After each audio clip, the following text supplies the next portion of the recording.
Everywhere we look, new diet styles are claiming to be the solution for weight loss. But how are we supposed to know which diet is the right one for us? Let's take a look at all the latest dietary plans to better understand which diet you should follow if you're worried about diabetes. When it comes to dietary fads, I guess is the best way to say it, I think that it's really important to not get stuck on that train of fad, this next fad, this next fad, because every few years or so we're gonna see a new fad. I feel like these things just like piggyback on top of each other as people are trying to get their nutritional needs met based on the nutrients that they weren't getting from the previous dietary fad. We have everything from extreme low carb, very, very high fat diets to the opposite end of the spectrum, high carb, low fat diets, vegan diets, to Mediterranean, paleo, the DASH diet, every variation that you can think of. There's been quite a trend in promoting low carbohydrate, high protein diets. This can be somewhat helpful in the treatment of diabetes. However, while they may get some benefit from taking all the carbs out and even creating some ketosis in the body, this is a situation where the body is now using ketones for fuel because it has used up all of the glucose stores. Typically, we will go to the liver for stored glucose when we don't have enough coming in the form of carbohydrates. But when this isn't happening, then the body will actually begin to break down fat and even muscle and create ketones, and this can be a source of fuel. Ketosis is a term where it's almost like an internal starvation. We're artificially creating a starvation state inside our body, so our body breaks down fat. And one of the byproducts is ketones, and that spills in your urine. I don't find it successful though in the treatment of diabetes. I think it can be very hard on the kidneys. And this is something that is a problem because we need to support the whole health of the body. And diabetes can be very hard on the kidneys. So that's really not a healthy way to go for someone with diabetes. That's something we're trying to avoid. Potentially with any fad diet, you might be at a risk for ketosis. That's also something that you're at risk for if you go long periods without eating. There's also a trending up of veganism and vegetarianism as well. A lot of people do feel better eating that way. But it's such an individual thing. Who's actually going to do well on that? Some people can feel great eating vegetarian. Other people don't do as well on it. I became vegan more for ethical reasons, but I found that as a brilliant side effect, if you do eat mostly plant-based, as a consequence, you will become more slender without having to do much of anything. So how do we make sense of all of this? How do we make sense of so many different diets that are all saying every of the other ones is wrong and they're the only right one, they're the truth, everybody else is selling you snake oil?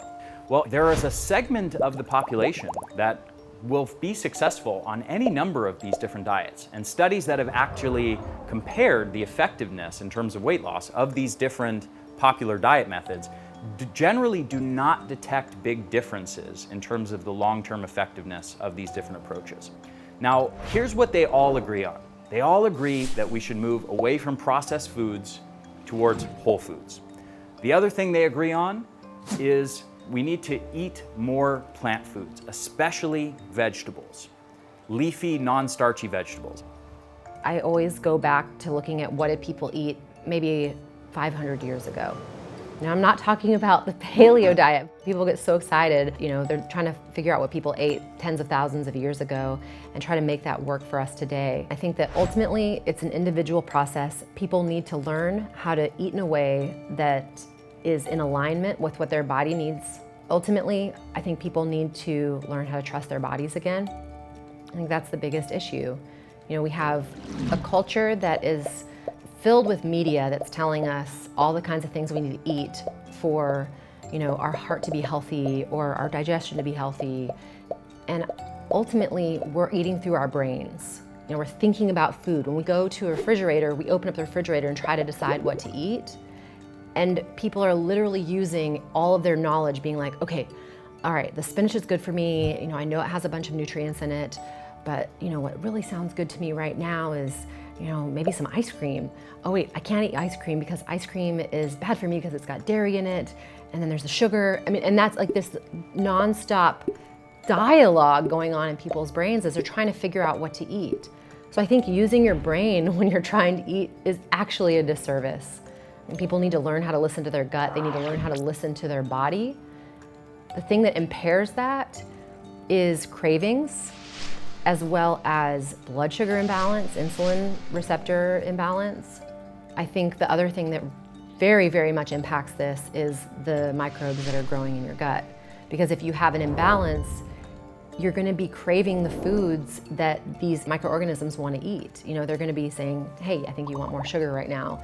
You know, they're going to just be asking for the foods that aren't actually the best for your body.